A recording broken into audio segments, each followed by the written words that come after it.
अस्सलामुअलैकुम। मेरा नाम उजाला लियाकत है। मैं छठी क्लास की तलबा हूँ। मेरे स्कूल का नाम दी एजुकेटर प्राइम कैंपस 2 है। मेरे प्यारे वतन का नाम पाकिस्तान है।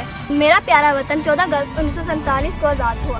पाकिस्तान के बानी कायदे आज़म मोहम्मद अली जिन्ना है। हमारे वतन का परचम सब्ज़ और सफ़ेद है। मेरा वतन पाकिस्तान बहुत खूबसूरत है। मैं अपने वतन से बहुत प्यार करती हूँ। मैं पढ़ लिख कर अपने वतन का नाम रोशन करूँगी। पाकिस्तान जिंदाबाद।